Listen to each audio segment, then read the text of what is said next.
चलो जी, रिकॉर्डिंग शुरू हो गई है। तो मैं बता रहा था कि जैसे पीपीटीज़ के थ्रू नहीं ये लेक्चर ले रहा। पीपीटीज़ तो आप देख सकते हो, बाद में भी प्रिंट भी कर सकते हो। मैं डायरेक्टली जो है ना आपको इन्फोग्राफिक्स के थ्रू जो है ना वो मैं ये लेक्चर लूँगा, ताकि ये कि आपको जो है ना वो इजीली समझ आ जाए। ठीक है। मेन मकसद इन इन्फोग्राफिक्स का जो है ना वो ये है कि आप लोग ज़्यादा अच्छे से कॉन्सेप्ट्स को समझ सकें, विजुअली समझ सकें। ठीक है, रादर दैन कि जस्ट मियरली एक होता है ना कि जस्ट मियरली इस पॉइंट ऑफ व्यू से कि सामने इंफॉर्मेशन पीपीटी में आ रही है ना, तो बजाय इसके कि पीपीटी में आएगी, इस तरह से आपके सामने इन्फोग्राफिक में आएगी। ठीक है, क्लियर है स्क्रीन बिल्कुल? चलो जी, गुड, स्टार्ट करते हैं। अच्छा, एक तो ये है कि बिफोर इसके कि हम लोग जो है ना वो इलेक्ट्रोलाइट्स को स्टार्ट करें, लास्ट टाइम मैंने ना कुछ डाइटरी हवाले से ना, डाइटरी पैटर्न के हवाले से चीज़ें बताई थी। ठीक है, अगर किसी ने लास्ट लेक्चर लिया तो उसको इस बात का आइडिया होगा कि लास्ट हमने एनक्लेक्स में डाइट्स वगैरह जो है ना वो स्टडी की थी। ठीक है, तो यहाँ पे अगर आप देखो ना तो मेन फंक्शंस लिखे हुए हैं। ठीक है, ये देखो मेन फंक्शंस, नॉर्मल रेंज, ठीक है, लो, हाइपर क्या होगा, असेसमेंट फाइंडिंग्स, नर्सिंग प्रायोरिटीज़। तो यही आज का टॉपिक है हमारा ओवरऑल ना, इसको हम करते हैं। ठीक है। अच्छा, ये तो जनरली सबको ही पता है कि भाई फ्लूइड इलेक्ट्रोलाइट्स ऊपर नीचे होने से ना मसले मसाइल होते हैं। ठीक है, तो हमारी जो पहली टास्क है ना वो है इलेक्ट्रोलाइट्स एट अ ग्लांस, जिसमें मेन फंक्शंस दिए हुए हैं। ठीक है, नॉर्मल रेंज है, हाइपो हाइपर असेसमेंट फाइंडिंग्स।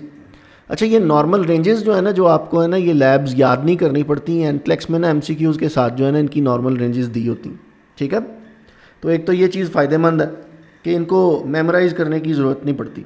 ठीक है, यानी अगर आप इनको याद यूद नहीं भी करते ना तो आपका काम चलता है। एनक्लेक्स में आपको ये नॉर्मल रेंजेस वो वैसे भी देते हैं। ठीक है। अच्छा, अब मेन चीज़ ये है कि आपको इलेक्ट्रोलाइट्स में पता क्या होना चाहिए। ठीक है ना, मतलब आप क्या चीज़ जो है ना वो सबसे ज़्यादा इम्पॉर्टेंट है कि जिसको आपको पता होना चाहिए, जिसकी वजह से आपके एमसीक्यूज़ या तो ठीक होंगे या रॉन्ग होंगे अगर आपको नहीं पता तो तीन ही चीज़ें, सॉरी चार चीज़ें। ठीक है, उन चार चीज़ों में ये है कि भाई देखो, एक तो आपको ये पता होना चाहिए कि जो है ना इलेक्ट्रोलाइट के कमी से क्या होगा या उसके बढ़ने से क्या होगा। ठीक है ना, कमी का मतलब ये है कि जैसे फॉर एग्ज़ाम्पल अगर 135 से लो हो जाता है, ठीक है, तो क्या होगा, सोडियम की बात कर रहा हूँ। अगर 145 से ऊपर हो जाता है तो क्या होगा।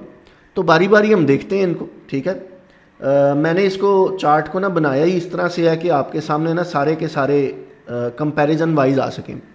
आज तक जितने स्टूडेंट्स ने भी इलेक्ट्रोलाइट इम्बैलेंस पढ़ा होगा ना, या कॉलेज में भी कहीं ना कहीं पढ़ा होगा, तो उन्होंने जो आपके टीचर्स ने मेथडोलॉजी यूज़ की होती है ना, mostly power point presentation use की होती हैं। ठीक है, तो वो जो पावर पॉइंट प्रेजेंटेशन है ना, उनके अंदर एक सीन होता है कि वो कभी भी जो है ना उनको वो उस तरह से ना मिलता ही नहीं है, कंपैरेटिव टाइप चीज़। ठीक है ना, तो वो जो कंपैरिजन है ना वो आज हम इसमें करके देखेंगे। ठीक है, एक मिनट ज़रा, मुझे कॉल आ रही है। आई डोंट नो कि ये लोग क्लास के दरमियान क्यों फ़ोन करने लग जाते हैं, क्या इनका मसला है, क्या सिचुएशन है। ठहर दो ज़रा, यकीनी तौर पर रिक्वेस्ट दे के फिर उसके बाद कॉल करने लग जाते हैं।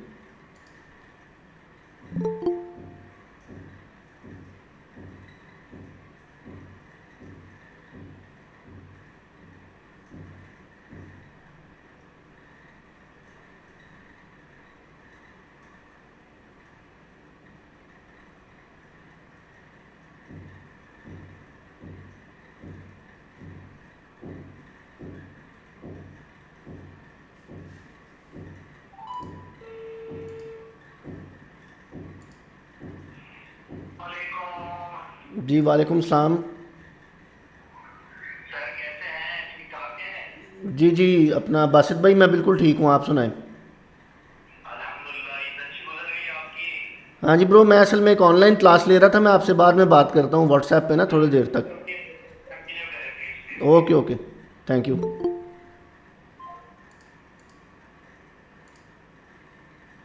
हाँ जी, सॉरी यार, एक इम्पॉर्टेंट कॉल आ गई थी। इम्पॉर्टेंट तो नहीं थी, खैर बड़ी बेकार कॉल थी, लेकिन मजबूरी थी, अटेंड करनी पड़ी। मैंने कहा पता नहीं कौन है।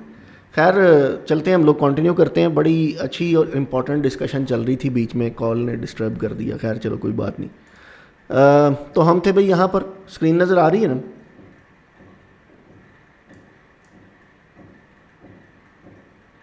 हम थे इलेक्ट्रोलाइट्स एट अ ग्लैंस पर। तो मैं ये बता रहा था कि जितने भी टीचर्स ने आज तक आपको इलेक्ट्रोलाइट इम्बैलेंस पढ़ाया होगा ना, उन्होंने जो है ना आपके साथ ना कभी भी ना ऐसे कंपैरेटिव टाइप स्लाइड नहीं शेयर की, ठीक है? या मुझे नहीं पता, हो सकता है रेयर सिचुएशंस में किसी ने ऐसी कंपैरिजन वाली स्लाइड शेयर की हो, ठीक है?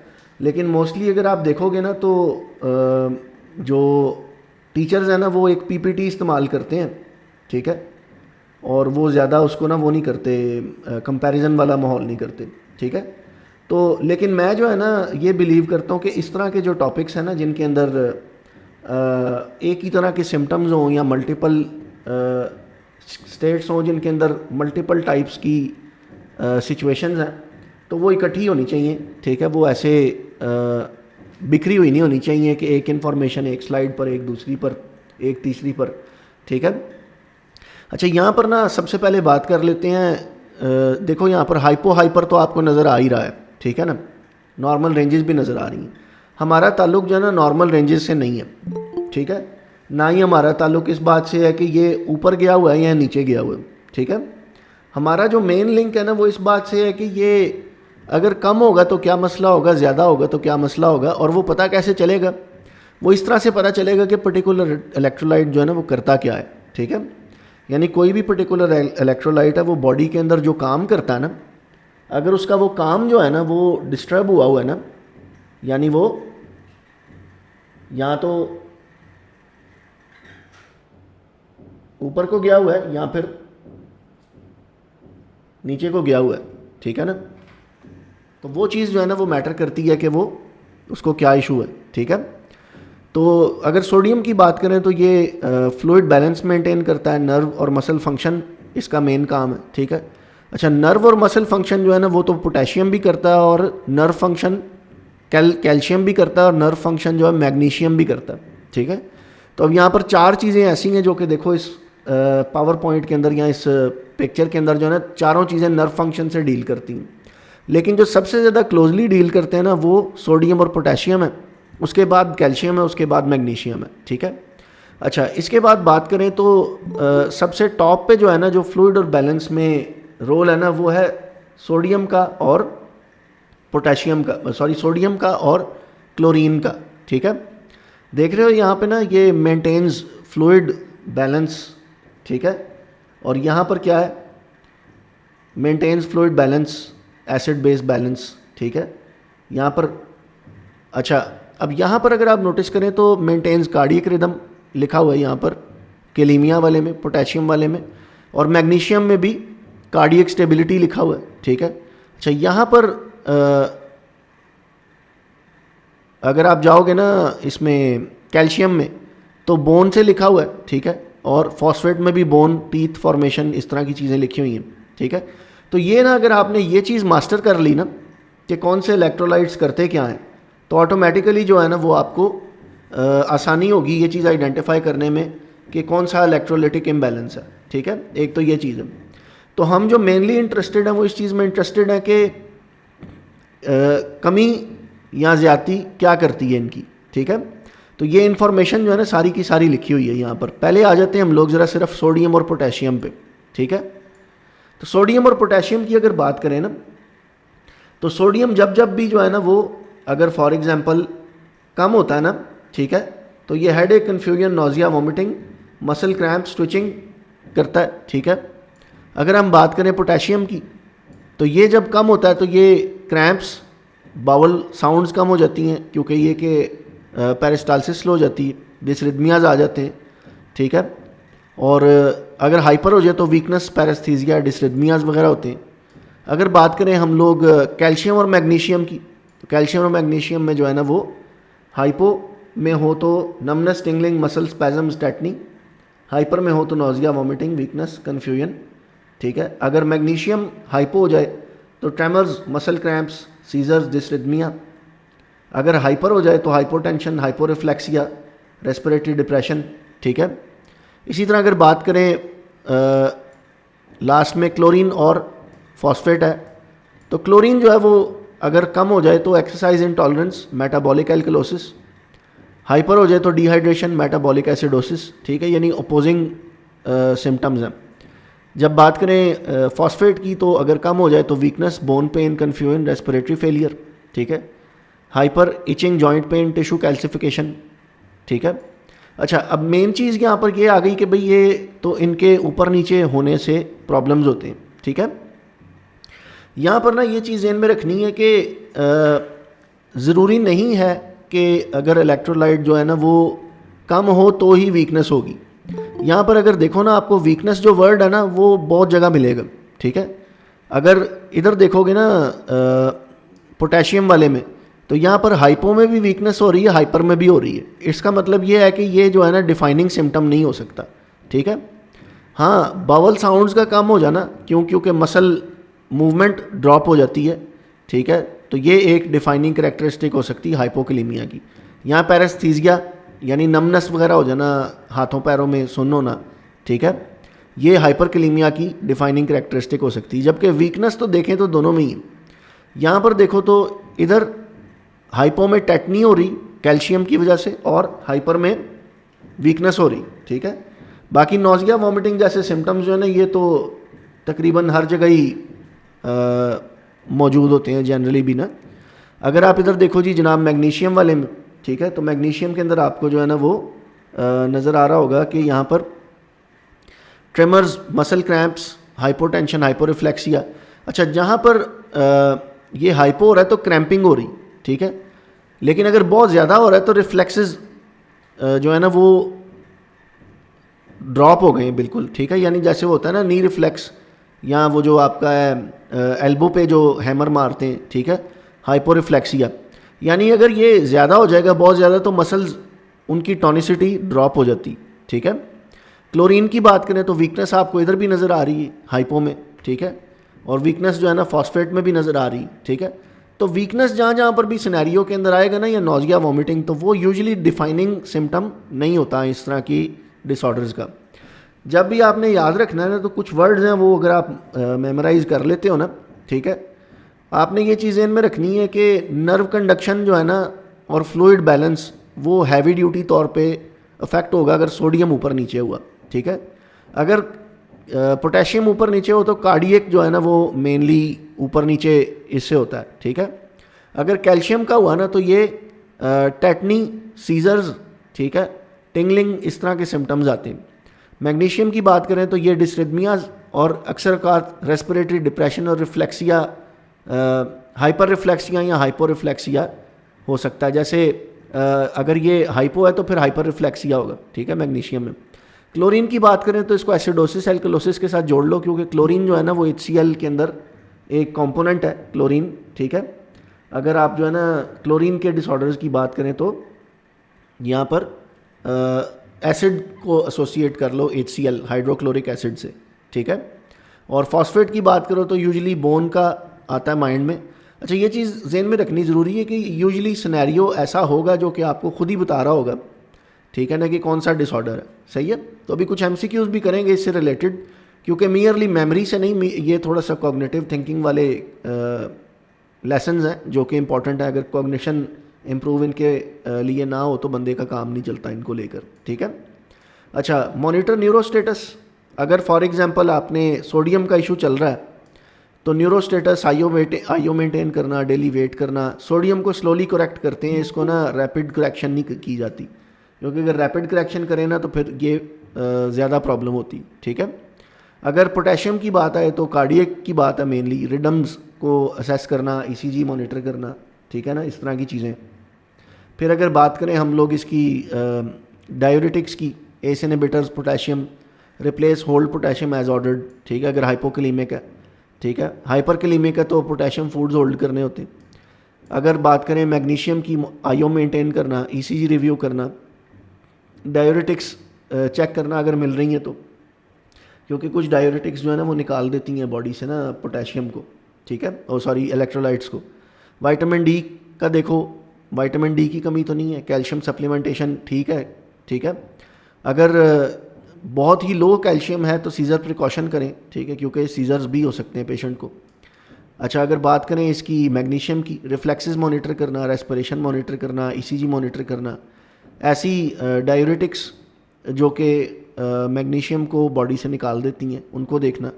पीपीआई है प्रोटॉन पंप इनहिबिटर, कुछ ऐसी प्रोटॉन पंप इनहिबिटर्स हैं जिनकी वजह से जो है ना वो मैग्नीशियम के इफेक्ट्स ब्लॉक होते हैं, अमाइनोग्लाइकोसाइड्स हैं। रिप्लेस एज ऑर्डर्ड, तो मैग्नीशियम जो है ना ये इंपॉर्टेंट इलेक्ट्रोलाइट्स में से एक है।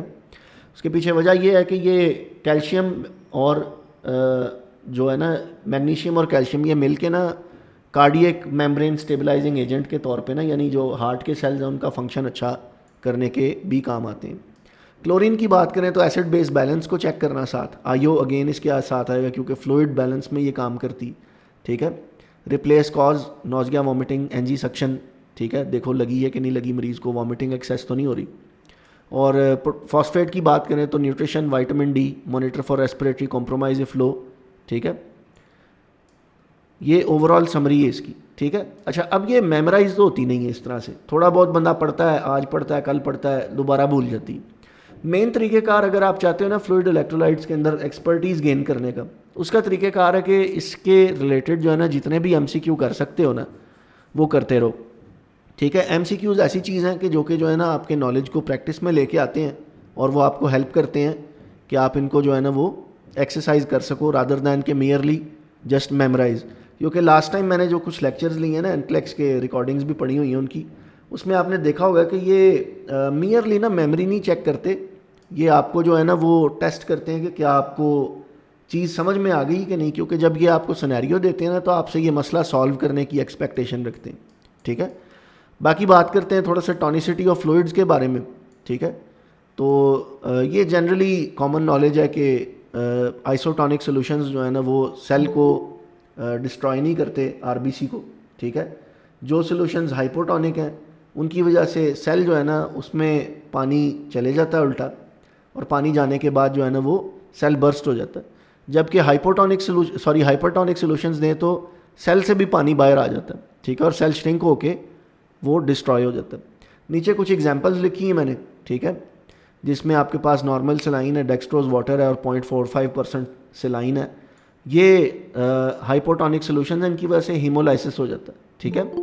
क्लिनिकल यूज़ कब है इनका? जब डिहाइड्रेशन हो, वाटर डेफिसिट की वजह से या हाइपरनेट्रीमिया हो, तो ये ऐसे मरीज़ों में फ्लूइड्स लगाए जाते हैं जो कि 0.45% सेलाइन या फिर डेक्सट्रोज 5% वाटर।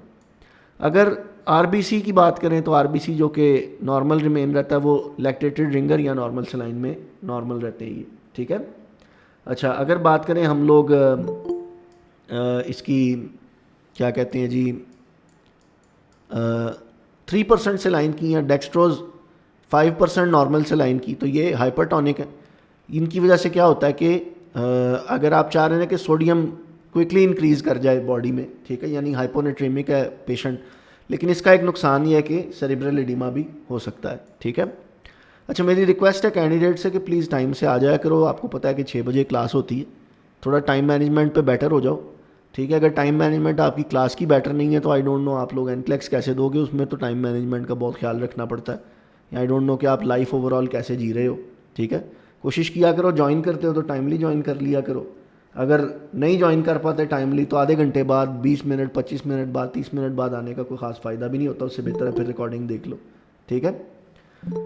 अच्छा जी, अगर अभी बात करते हैं इसकी हम लोग फ्लूइड वॉल्यूम स्टेटस की, तो 3 टाइप का फ्लूइड वॉल्यूम स्टेटस होता है, ठीक है, जिसमें हाइपोविलीमिया है, यूविलीमिया है और हाइपरवोलीमिया।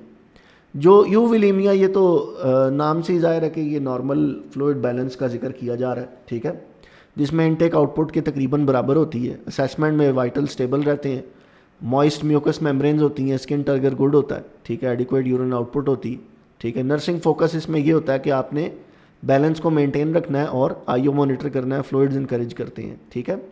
अगर हाइपोवोलीमिया की बात करें तो इसमें यह होता है कि जो फ्लूइड लॉस है ना वो इनटेक से बढ़ गया, ठीक है, यानी इनटेक कम है, फ्लूइड निकल बॉडी से ज़्यादा रहा है। इसकी रीजंस हो सकती हैं कुछ, जिसमें dehydration, bleeding, third spacing, Burns वगैरह है, ठीक है। अगर असेसमेंट की बात करें तो ऐसे पेशेंट की असेसमेंट में बीपी मॉनिटर करना इनका, क्योंकि इनका बीपी ड्रॉप कर जाता है, हार्ट रेट कॉम्पेंसेटरी बढ़ जाता है, ठीक है, म्यूकस मेम्ब्रेन इनकी ड्राई हो जाती हैं और स्किन टर्गर वगैरह पुअर होता है इनका, ठीक है, यूरिन आउटपुट भी ड्रॉप कर जाती है, ठीक है। अच्छा, अगर बात करें जी हम लोग नर्सिंग फोकस की, तो find and treat cause, replace fluids, monitor IO. ठीक है, अब इसकी बात कर लेते हैं ज़रा हम लोग जो है ना फ्लूइड ओवरलोड की। ओवरलोड जो है वो कब कब होता है? हार्ट फेलियर की स्टेट में ओवरलोड हो सकता है, ठीक है, और इसमें रीनल फेलियर की स्टेट में ओवरलोड हो सकता है, एक्सेस आईवी फ्लूइड्स दे दिए हैं तब ओवरलोड हो सकता है। इसके सिम्टम्स एग्जैक्ट ऑपोजिट होते हैं, फ्लूइड वॉल्यूम डेफिसिट के ऑपोजिट होते हैं। उसमें बीपी कम हो रहा था, इसमें बढ़ रहा है। इसमें जेवीडी भी बड़ी होती है, यानी जगुलर वीनस डिस्टेंशन हुई होती, ठीक है, और हेपेटोजगुलर साइन भी पॉजिटिव होता है, यानी अगर आप लिवर को थोड़ा सा प्रेस करें ना तो जगुलर वेन बाहर आ जाती। एडिमा क्रैकल्स होते हैं, ठीक है, यानी पेरिफेरल एडिमा, और ओवरऑल भी लंग्स में क्रैकल सुनाई देते हैं साउंड, अगर ऑस्कल्टेट करें तो वेट गेन होता है। यूरिन आउटपुट इसमें भी कम होती है, ठीक है, क्योंकि ज़ाहिर है बॉडी से पानी नहीं निकल रहा है, इसी वजह से बॉडी के अंदर पानी रिटेन कर रहा है। इसमें मेन नर्सिंग फोकस इस बात पर होता है कि फ्लूइड रिस्ट्रिक्शन कर दें, सोडियम रिस्ट्रिक्शन कर दें, डायरेटिक्स एडमिनिस्टर करें और मॉनिटर करें रेस्पिरेटरी स्टेटस और आईओ स्टेटस, ठीक है। अच्छा, ये तो था ओवरऑल समरी, और ये था जी जनाब आपका जो है ना एक ओवरऑल जस्ट लेक्चर, ठीक है। एक दफ़ा दोबारा हम लोग इसको जो है ना ज़रा देखते हैं। एक तो ये कि यहाँ पर लिखा हुआ है know your lab values, memorise normal ranges, what is low और हाई। तो normal day to day life में तो definitely you will have to remember these values, क्योंकि अगर आप प्रैक्टिकली क्लिनिकल एरिया में काम कर रहे हो ना, तो उसमें तो आपको इसकी ज़रूरत है कि आपको पता होना चाहिए कि नॉर्मल लैब वैल्यूज़ क्या हैं क्या नहीं, ठीक है। लेकिन अगर फॉर एग्जांपल आप लोग जो है ना नॉर्मल लैब वैल्यूज़ नहीं भी पता आपको, ठीक है ना, तो एनक्लेक्स के पॉइंट ऑफ व्यू से आप कवर्ड हो। उसके पीछे वजह यह है कि एनक्लेक्स जो है ना वो आपको नॉर्मल लैब वैल्यूज़ जो है ना यूजुअली दे रहा होता है एमसीक्यू में साथ, ठीक है। दूसरा ये है कि आपको ये पता होना चाहिए कि भाई मरीज़ को होल्ड करनी है वो चीज़ या उसको रिप्लेस करनी, ठीक है। Always assess before and after replacing और giving IV fluids slash electrolytes, ठीक है।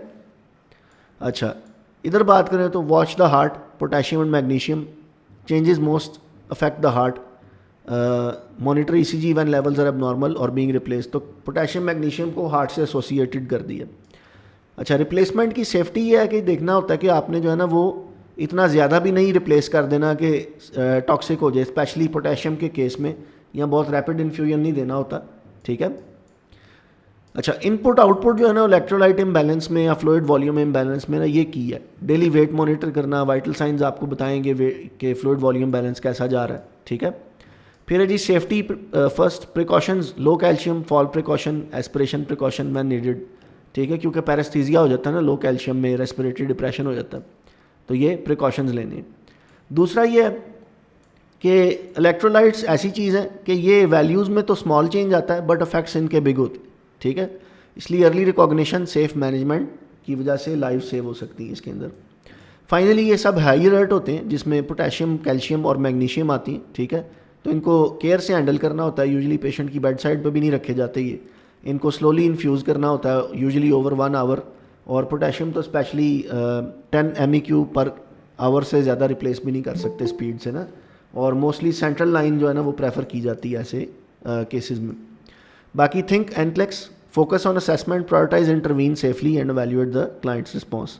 अभी हम ये करते हैं कि हम लोग कुछ MCQs करते हैं इसके हवाले से, ताकि ये कि जस्ट थ्योरी नहीं, थोड़ा सा हम लोग जो है ना वो MCQs भी करके देखें। तो एज़ यूजुअल आप लोग जो है ना वो रिस्पॉन्ड करोगे, मैं मार्क करूँगा और साथ साथ हम रैशनल पढ़ेंगे। इस बात की समझ आ गई है? किसी का कोई क्वेश्चन इसमें? वैसे ये टॉपिक्स आपने सब ने पढ़े होते हैं मोस्टली अपने नर्सिंग कैरियर में भी, और मतलब ऐसा नहीं है कि आप लोग इसको बिल्कुल फ़र्स्ट टाइम देख रहे हो, बट फिर भी किसी का कोई क्वेश्चन है तो मोस्ट वेलकम, आप लोग पूछ लो। अगर कोई क्वेश्चन नहीं है तो फिर हम MCQs पे मूव करते हैं। इजलाल जी पूछो, क्या कह रहे हो?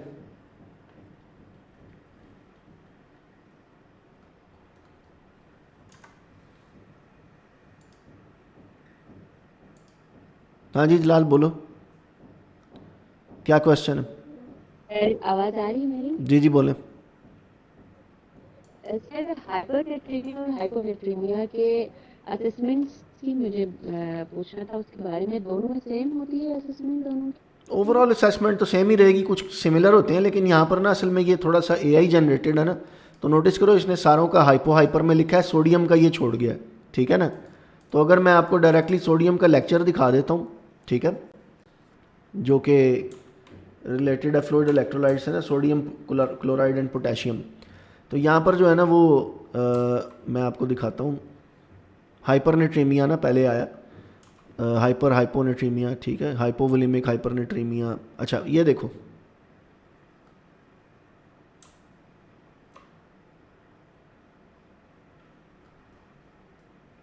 ये असेसमेंट है हाइपरनेट्रीमिया वाले की, ठीक है, जिसमें न्यूरोलॉजिकल में restless, agitated, lethargic, drowsy, stupor, comma, musculoskeletal में ट्विचिंग, क्रैम्प्स, वीकनेस, कार्डियोवैस्कुलर में एडीमा, अगर हाइपोवोलिमिक है तो हाइपोटेंशन।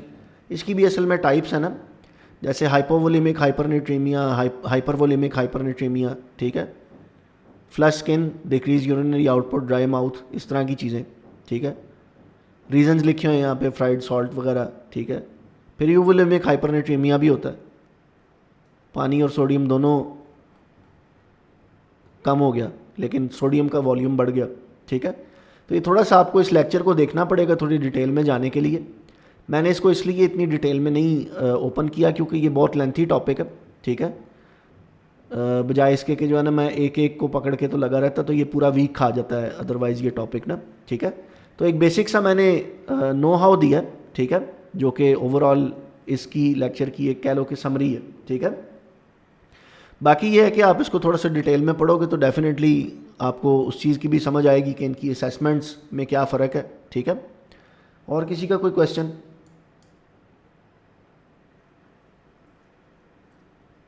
बाकी क्लियर है, जनरली समझ आ गई? जी सागर, आप कुछ पूछना चाह रहे हो? जी सर, अस्सलाम वालेकुम। वालेकुम अस्सलाम। सर मैं ये पूछना चाह रहा था, आप कह रहे थे कि रिकॉर्डिंग इसकी आप सेंड करते हैं ग्रुप में? रिकॉर्डिंग ग्रुप में नहीं सेंड करता, ये गूगल ड्राइव पे अपलोड होती है। वैसे अभी गूगल ड्राइव की बजाय मैं डायरेक्ट इसको यूट्यूब पे भी डाल दूंगा। वो होगी तो अनलिस्टेड, वो सिर्फ एनरोल्ड कैंडिडेट्स के पास जाएगी, ठीक है।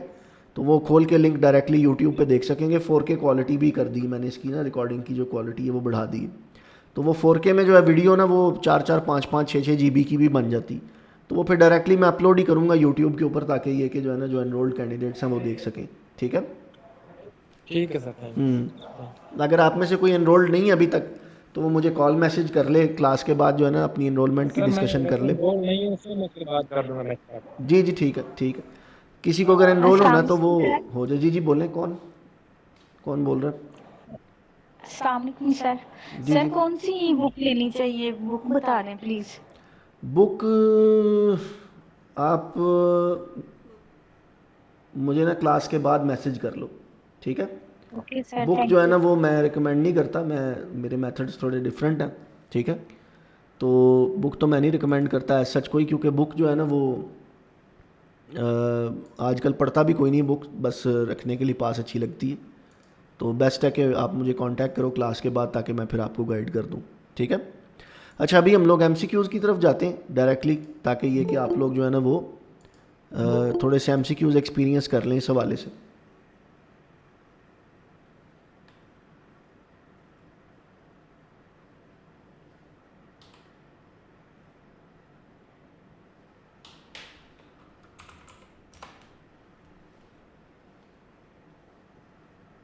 डिस्प्ले नज़र आ रहा है भी सबको?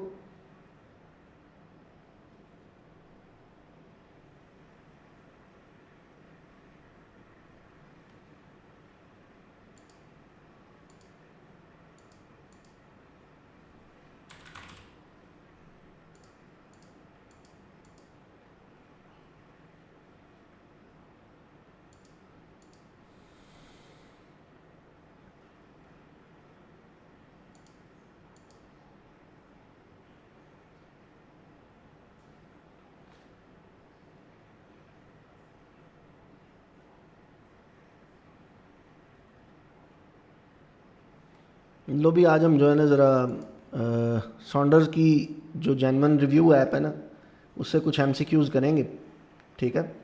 तो आप लोगों ने जो है ना वो ऑप्शंस पे बताना है कि कौन सा ऑप्शन मार्क करूं, ठीक है। एज़ यूजुअल जो है ना आप लोगों के उससे हम लोग करेंगे, ठीक है।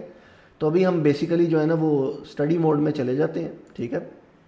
और कंटेंट एरिया में जाकर फाउंडेशंस ऑफ केयर में हम लोग फ्लूइड्स एंड इलेक्ट्रोलाइट्स को करते हैं।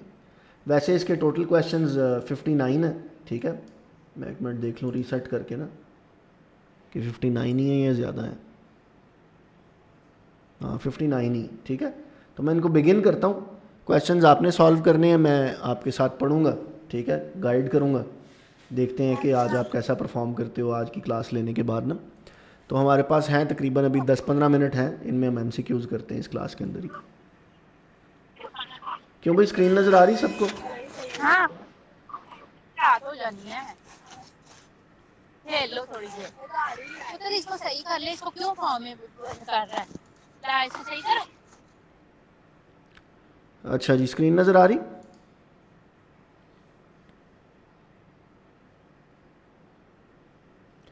चलो भाई अभी MCQ करने लगे हैं, ठीक है। और ये बताओ कि लिखा हुआ है यहाँ पे ना, थोड़ा सा इसको बड़ा कर लेते हैं। The nurse is caring for a client with heart failure. On assessment the nurse notes that the client is dyspnoeic and crackles are audible on auscultation. What additional manifestations would the nurse expect to note in this client if excess fluid volume is present?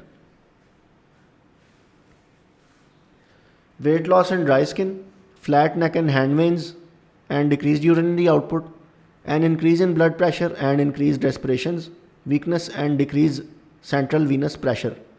हाँ जी बताओ जी, क्या mark करें इसमें से? Chat box में बता दो।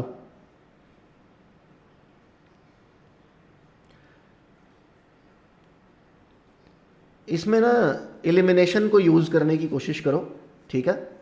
जो मेथड ऑफ एलिमिनेशन है ना, उसमें ये होता है कि आप जो है ना पहले ऐसे क्वेश्चंस को एलिमिनेट करते हैं जो कि जो है ना, सॉरी, ऐसे ऑप्शंस को एलिमिनेट करते हैं जो कि जो है ना वो आपको कर रहे हैं ठीक नहीं लग रहे, ठीक है।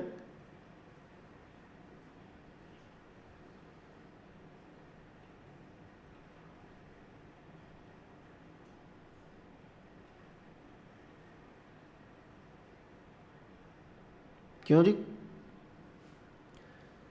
पहला तो है weight loss and dry skin. Do you think कि हार्ट फेलियर के मरीज को वेट लॉस होता है? अच्छा, फ्लैट नेक वेन्स, ये जो हार्ट फेलियर के मरीज़ होते हैं ना, ये क्रैकल्स और लेफ़्ट साइडेड थोड़े से, सॉरी, ये वो जो लंग्स के अंदर ब्लड की पूलिंग हो रही है ना, जिसकी वजह से क्रैकल्स वगैरह आ रहे हैं, ठीक है।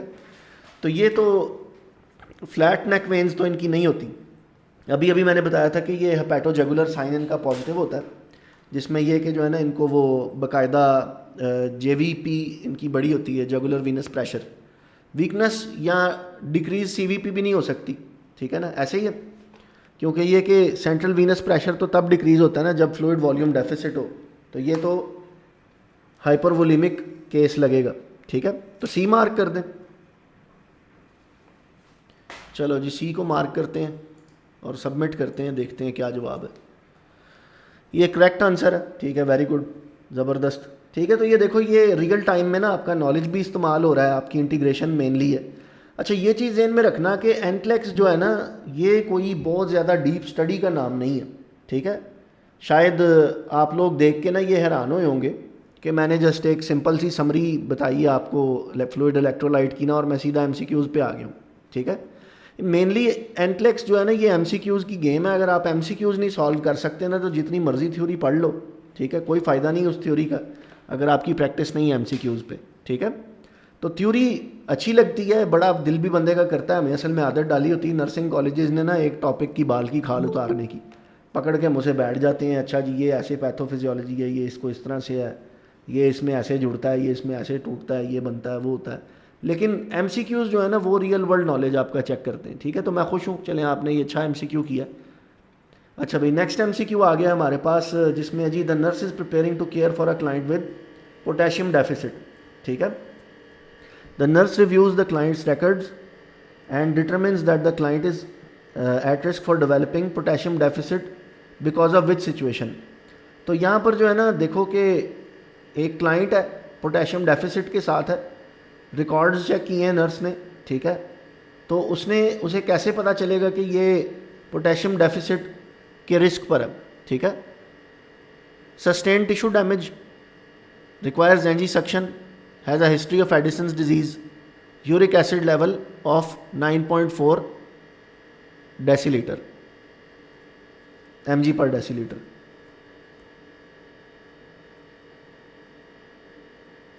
इसका जवाब क्या है? कोई बी के अलावा या 2 के अलावा कोई और जवाब कह रहा?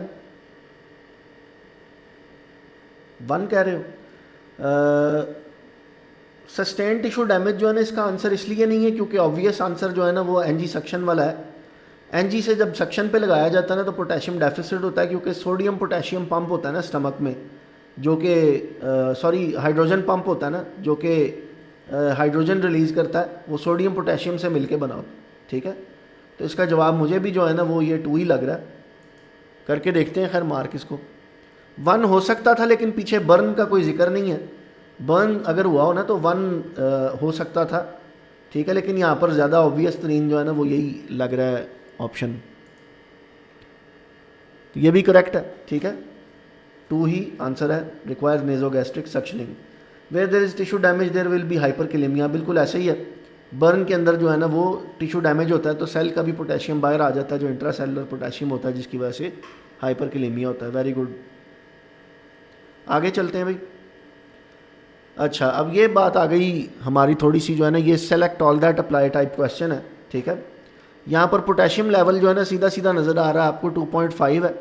ठीक है, तो 2.5 मिली इक्विवेलेंट जो है ना ये तो आपका ना हाइपोकैलेमिक है। ठीक है, तो कौन से पैटर्न्स जो है ना वो ईसीजी पे मिलेंगे आपको, बताओ भाई। पी वेव एब्सेंट हो जाती है इससे? आई डोंट थिंक सो कि पी वेव एब्सेंट होती है हाइपोकैलेमिया की वजह से, नहीं ना। यू वेव्स तो वैसे भी नॉर्मली आ रही होती हैं, यू वेव्स तो नॉर्मल है। इन्वर्टेड टी वेव्स आएंगी? ये बताओ 1 लगाऊं कि नहीं, 1 को मार्क करूं या नहीं?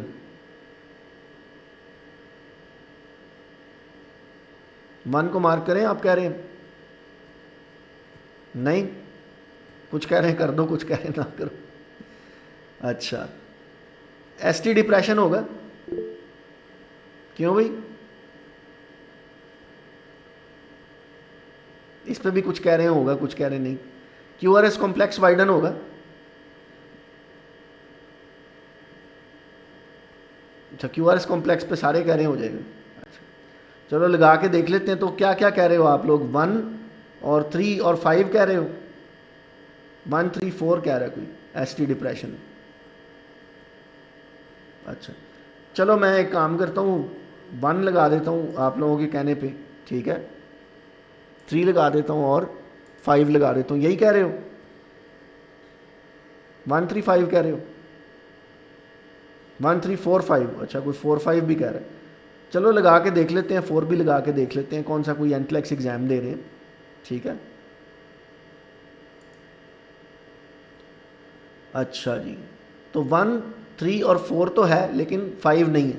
अच्छा, 5 पता क्यों नहीं है? क्योंकि ये ना मोस्ट लाइकली जो है ना ये उससे रिलेटेड है आपका जो है ना रैशनल में। मैं आपको दिखाता हूँ, ये देखो, ये ना हाइपरकैलेमिया के साथ एसोसिएटेड है, जो है ना वाइडनिंग ऑफ क्यूआरएस कॉम्प्लेक्स। ठीक है, वाइडन क्यूआरएस कॉम्प्लेक्स में भी नोटेड इन हाइपरकैलेमिया, तो ये हाइपोकैलेमिया का नहीं है। ठीक है, तो यहाँ पर देख रहे हो आप स्कोर 2 आउट ऑफ 3 आया। 2 आउट ऑफ 3 इसलिए आया क्योंकि हमने 3 ठीक जवाब लगाए थे और एक जो है ना हमने गलत जवाब लगा दिया था, जिसकी वजह से 1 पॉइंट कट हो गया हमारा। ठीक है, क्लियर है? समझ आ गई इसकी? बाकी आपके जवाब ठीक हैं। U T inverted T waves, S T depression. ठीक है, सिर्फ ये वाला रॉन्ग है। बाकी एब्सेंट पी वेव तब एब्सेंट होती है जब जो है ना ऐसे नोड काम ना कर रही हो, जिसे हम जंक्शनल रिदम भी कहते हैं। ठीक है ना, आगे चलते हैं। चलो भाई ये वाला भी क्वेश्चन करो। अब हाइपोकैलेसीमिया आ गया तो ईसीजी पे क्या चेंजेस आएंगे? ठीक है, मुझे कुछ स्टूडेंट कह रहे थे सर जी पढ़ते कुछ और हैं, सवाल किसी और तरह के आते हैं, तो यही एंट्लेक्स है।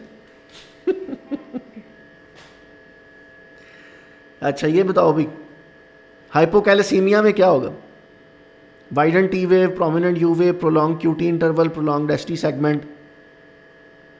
1 लगाऊं कि नहीं?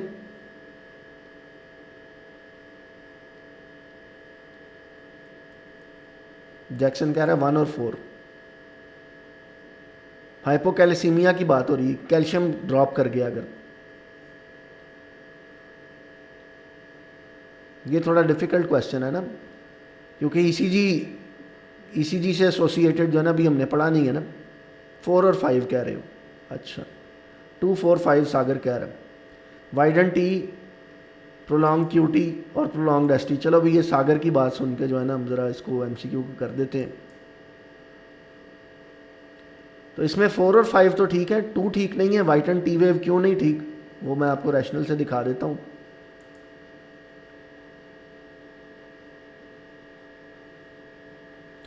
वाइडन टी वेव जो है ना ये हाइपरकैल्सीमिया का साइन है, ठीक है, रादर देन हाइपोकैल्सीमिया। ठीक है, समझ आ गई। मैंने इसीलिए कहा कि नोट साथ साथ लिया करो, ताकि छोटी मोटी कोई लर्निंग होती है ना तो वो आप फ़ौरन से अपनी नोटबुक पे लिख लो, वरना नहीं तो इन सेशंस का आपको उतना फ़ायदा नहीं होगा जितना आपको हो सकता है। ठीक है ना, तो इसलिए जो है ना कोशिश किया करो कि साथ साथ नोट्स लिया करो। ठीक है, अच्छा जी अगला एमसीक्यू करते हैं। अब ये बताओ भाई, ये ईसीजी का आगे इसको निकाल देते हैं, ये वाला कर लेते हैं। ठीक है, अच्छा which client is at risk of development of a sodium level at 130। ठीक है, तो 130 कम होता है, कौन सा इसके अंदर जो है ना वो क्लाइंट है जिसको हाइपोनेट्रीमिया हो सकता है, कौन सा ऑप्शन सेलेक्ट करोगे?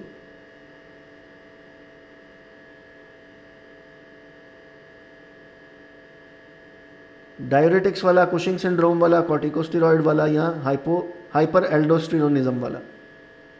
सब 1 कह रहे हैं। डायूरेटिक्स वाला ये थोड़ा ऑब्वियस है, क्योंकि ज़रा डायूरेटिक्स दें तो बॉडी से पानी निकल जाता है, जब पानी निकलता है तो सोडियम भी निकल जाता है। ये जवाब करेक्ट है।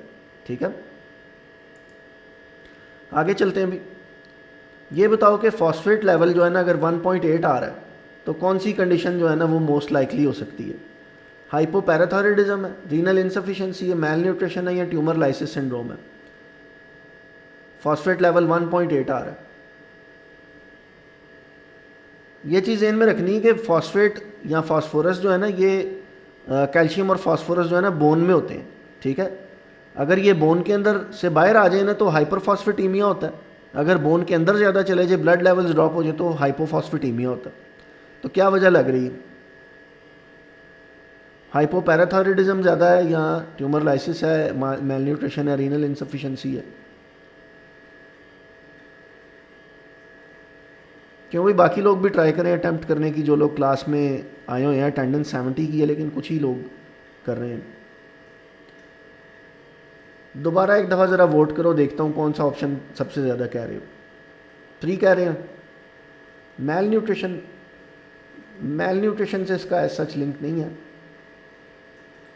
रीनल इनसफिशिएंसी, कुछ लोग जो है ना वो हाइपोपैराथायरॉयडिज्म कह रहे हैं। चलो ये करके देखते हैं। अच्छा करेक्ट आंसर जी मैल न्यूट्रिशन। चलो भाई ज़बरदस्त, मैल न्यूट्रिशन भी किसी ने बोला था, मैल न्यूट्रिशन करेक्ट हो गया। इसको देखते हैं कि किस तरीके से मैल न्यूट्रिशन है। अच्छा जी, कह रहे हैं कि नॉर्मल फास्फोरस लेवल जो है ना वो 3 से 4.5 तक होते हैं। क्लाइंट जो कि हाइपोफॉस्फेटीमिया हो रहा है उसके जो पॉजिटिव फैक्टर है उसमें मैल न्यूट्रिशन या स्टारवेशन हो सकती है, and the use of aluminium hydroxide based magnesium and acids. Renal insufficiency, hypoparathyroidism and tumour lysis syndrome are positive factors of हाइपरफॉस्फेटीमिया।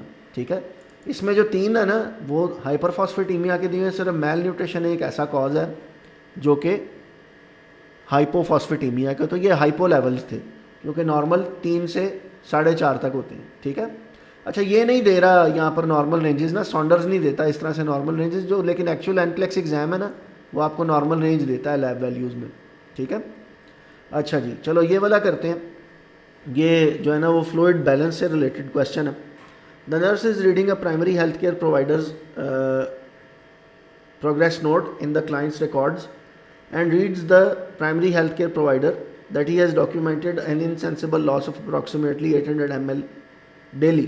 The nurse plans to make a notation that insensible fluid loss occurs through which type of excretion. तो इसमें mainly पूछ रहे हैं कि insensible losses कैसे होते हैं, integumentary output, GI output, urinary output, या फिर वूंड ड्रेनेज। ठीक है, शाबाश। ये तो ऑब्वियस है, इंटेग्यूमेंट्री आउटपुट से यानी स्किन से जो है ना वो लॉसेज होते हैं। चलो अभी करेक्ट हो गया ये, ठीक है। आगे मूव करते हैं। Which client is at risk for the development of potassium level 5.5। तो हाइपरकैलेमिया किस मरीज़ को होगा बताओ इसमें से? Sustained traumatic Burns, over use of laxatives, Cushing syndrome या कोलाइटिस। अभी थोड़ी देर पहले इस तरह का एक एमसीक्यू आया था।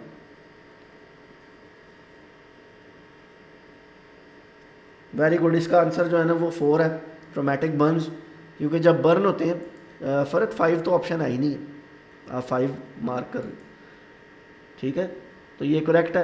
ट्रोमेटिक बर्न वालों का होता ही है ना कि सेल्स रप्चर होते हैं, सेल से पोटेशियम बाहर आ जाता है। पोटेशियम जब ब्लड में आता है, ब्लड लेवल्स पोटेशियम की कराएं तो हाइपरकैलेमिया जो है ना वो शो होता है। कंवल आपने हैंड रेज किया, क्लास के बाद मुझे पूछ लेना क्वेश्चन ना बस। तो ये क्वेश्चन ख़त्म होने वाले हैं, थोड़ा ही टाइम रह गया क्लास ओवर होने में, तो मैं कह रहा हूँ कि चलो मैं तो भाई ये एक और क्वेश्चन है, बस ये लास्ट क्वेश्चन। इसके बाद मैं फिर आपके छोटे मोटे क्वेश्चंस लेता हूँ और फिर हम क्लास को एंड करेंगे आज की, ठीक है। The nurse is caring for a client with heart failure with science and symptoms could indicate fluid overload, select all that apply. बताना है कि हार्ट फेलियर में ना कौन से साइन सिम्टम जो है ना वो होते हैं, तो बताओ ज़रा कौन कौन से हैं। 1 होता है, 1 कह रहे हैं जी, अच्छा होता है। 2 डिफ़िकल्टी ब्रीदिंग होती है हार्ट फेलियर में, 2 भी होता है। यूरिन आउटपुट ज़्यादा होती है या कम होती? नहीं है ना, ये नहीं होती। प्रेजेंस ऑफ डिपेंडेंट एडिमा, बिल्कुल ये भी होता है, ठीक है। और नेक वेन की भी डिस्टेंशन होती है। किसी ने जो है ना 1 2 4 5 मार्क किया तो उसने ठीक मार्क किया, ठीक है। आई थिंक ये साटा क्वेश्चन जो है ना वो हमारा बिल्कुल ठीक हो जाएगा। तो ये सारी करेक्ट आंसर्स हैं। तो ये पहला सिलेक्ट ऑल दैट अप्लाई है जी, जो कि बिल्कुल ठीक हो गया, ठीक है। अच्छा अभी मैं ये करूँगा कि मैं जो है ना हो सकता है कि कल सुबह के टाइम ना इसका एक टेस्ट बना लूँ, तो वो टेस्ट गूगल फॉर्म्स पे अपलोड कर दूँगा, वो फिर आप लोग ना टेस्ट दे सकोगे। मेरा मेन गोल ये नहीं है कि मैं यहाँ पे आके जो है ना वो बस आपको थ्योरी पढ़ा दूँ और उसके बाद जो है ना आपको वो उस चीज़ की एक्सरसाइज करने का मौका ना मिले। तो कल जो है ना मैं ग्रुप्स के अंदर आपके वो टेस्ट भेज दूँगा, फिर आप वो टेस्ट अटैम्प्ट कर सकते हो, ठीक है। टेस्ट अटैम्प्ट करके ना उसका फ़ायदा आपको ये होगा कि ये जिस तरह से सामने आ रहा है ना उसी तरह से एक तो आपके सामने स्कोर आ जाएगा, दूसरा आप रैशनल पढ़ने का आपके पास टाइम होगा, ठीक है। तो कोशिश करूँगा कि तकरीबन जो है ना 30 40 50 MCQs तक जो है ना आपको दूँ मैं इसके ना। तो कितने दे दूँ MCQ तुम लोग खुद बताओ, क्या स्टेमिना है तुम लोगों का अभी? लास्ट टाइम मैंने 25 MCQs दिए थे, वो स्टूडेंट्स ने मोस्टली आराम से कर लिए थे। तो कितने MCQs दे दूँ? 50 दे दूँ? ज़्यादातर स्टूडेंट 50 की डिमांड कर रहे हैं, कुछ 30 की हैं, 30 की डिमांड कर रहे हैं ज़्यादातर। चलो मैं 30 MCQs कर रहा हूँ इस दफ़ा ना, ताकि ये कि जो है ना जो 50 कह रहे हैं उनको 50 का भी बना देंगे किसी दिन, कोई मसला नहीं।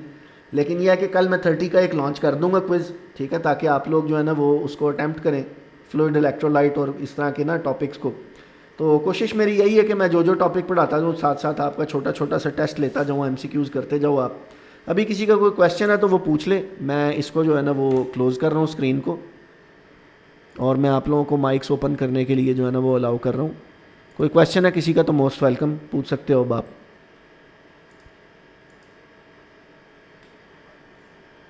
सर ये जो आप कल क्वेश्चन शेयर करेंगे किस इसी लिंक पे होगा या अलग होगा?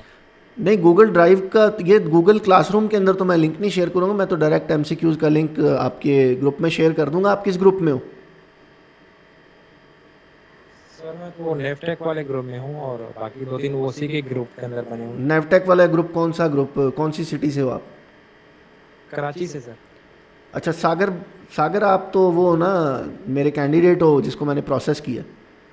जी जी सर। अच्छा, हाँ तो तेरे तो ग्रुप उसमें लिंक आता है ना अपना, डायरेक्ट आएगा ना उसमें, तो ठीक है, टेस्ट का लिंक उसमें डायरेक्ट आ जाएगा, कोई टेंशन नहीं। और भी किसी का कोई क्वेश्चन? अच्छा जो एनरोल्ड कैंडिडेट्स हैं वेल एंड गुड, जो एनरोल्ड नहीं हो मुझे डायरेक्टली कॉल मैसेज कर लो ताकि आपकी मैं एनरोलमेंट कर दूँ। उसके पीछे रीज़न ये है कि रिक्वेस्ट बहुत ज़्यादा आती हैं मुझे ना कॉन्टीन्यूसली, तो डायरेक्टली मेरे नंबर पे मैसेज कर लो। कॉल कर लोगे तो ज़्यादा जल्दी रिस्पॉन्ड कर दूंगा, मैसेज का समटाइम्स मुझे थोड़ा सा ना ऊपर नीचे हो जाता है मैसेज, क्योंकि स्टूडेंट्स बहुत ज़्यादा कांटेक्ट करते हैं, जिसकी वजह से ना कई दफ़ा मैं कांटेक्ट नहीं, ग्रुप्स में रिक्वेस्ट तो बहुत ज़्यादा स्टूडेंट कर देते हैं, लेकिन वो मैं उन्हें कॉल करता हूँ तो या तो वो कॉल नहीं उठाते या मैसेज का जवाब नहीं देते, तो वो फिर इस तरह से पॉसिबल नहीं हो पाता ना। ठीक है जी, कोई क्वेश्चन किसी का और? जी सर, मेरा है, मैं रोमाना बात कर रही हूँ। जी जी रोमाना बोलो, क्या हाल है, कैसे हो? सर मैंने पूछना था कि जिनकी एलिजिबिलिटी आ गई वो कब तक क्वालिफाई करेंगे एग्जाम के लिए? जिनकी बल्कि एलिजिबिलिटी आ गई है तो वो अपनी ATT अप्लाई करवाएं ना। आप लाहौर से हो रोमाना, तो आप वकास को कहो आपका ATT अप्लाई करे, उसको अपनी सेकंड इंस्टॉलमेंट दो जो ATT वाली है। ठीक है, जी सर। सही है सर वो कितनी है? बेटा, तुझे अभी अगर यही नहीं पता तो फिर मैं अब तेरा क्या करूँ, तू ये बता मुझे हैं। आधे से ज़्यादा प्रोग्राम गुजर गया, प्रोग्राम ओवर हो गया, फर्स्ट इंस्टॉलमेंट आपने दे दी है, एलिजिबिलिटी आपकी आ गई है। 1,05,000 yes। हाँ ऐसा ही है, ऐसा ही कुछ। ठीक है, विकास को कांटेक्ट करो, उसी को आपका अप्लाई करे। ठीक है, जी सर। ओके ठीक है जी, थैंक यू। मैं क्लास फिर ओवर कर रहा हूँ, किसी का कंसर्न क्वेश्चन हो तो मोस्ट वेलकम, आप पूछ सकते हैं। क्लास के बाद मुझे जो है ना कांटेक्ट कर लो, अगर कोई इनरोल्ड कैंडिडेट नहीं है, वो डेमो के लिए आया था तो। ओके जी, थैंक यू, खुदा हाफिज़।